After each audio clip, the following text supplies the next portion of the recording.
So these are your essential questions for the first part of our unit. We're looking at how humans develop governments, why government's important, the system and the type and the economic system of the government. This is all the first four lessons that we're going over. And the other day, or maybe earlier today, you learned the answers kind of to the first two questions, right? So these in general are the summaries of why humans develop governments to prevent anarchy, to develop order and structure. And then governments have important roles. And you have yes, five or six of examples with detailed examples of what governments do in real life. The purpose of today's lesson is to answer this kind of third question, which is which system of government do we have? And so this is kind of the essential question number three. And there's really three main systems that world governments have. You can have a federal system where you have a national government. You also have state governments, and you have county and local governments, and they all do their own thing, meaning they have their own power, but then they also share powers. And so this is the system right here that we have. It's federalism. And let me turn on my laser pointer. This is our federal system.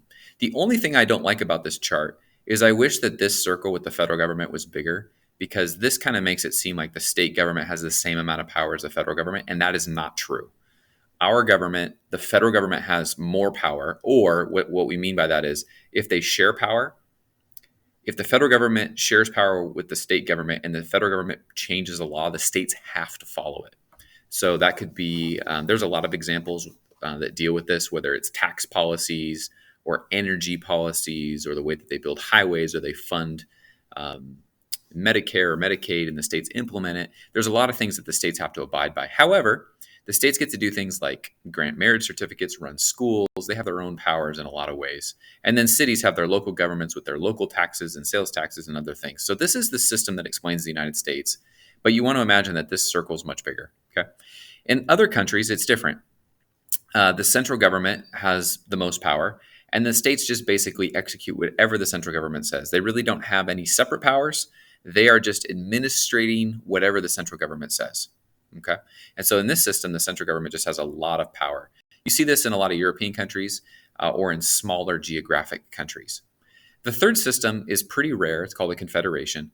And what this is the states have all the power and they work together. And if they work together, then they give the national government power. For example, if the states all agreed to have the same tax rate, like they're all going to have a 7% sales tax or something like that, then that would be a national law, right?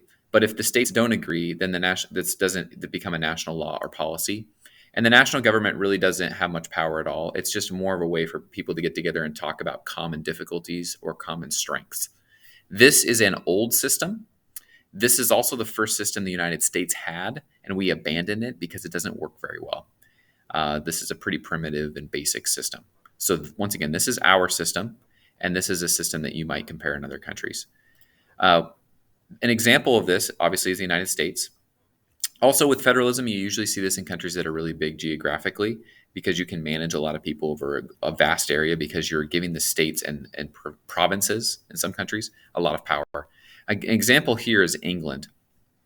And what I'm going to do after you get done with this video, I have two short clips for you to watch on how did they respond, these two countries respond to starting the vaccine process when we were earlier on the pandemic about a year ago. These two countries approached that differently, and the way they approached it shows you the system of government they had. And so what I want you to do in just a moment is you're going to watch a short two clips on this, and then I want you thinking about this question. How do the videos show how the systems of government in England and the United States are different? And I think you'll be able to pick it out as you see how they managed a vaccine rollout in their own countries.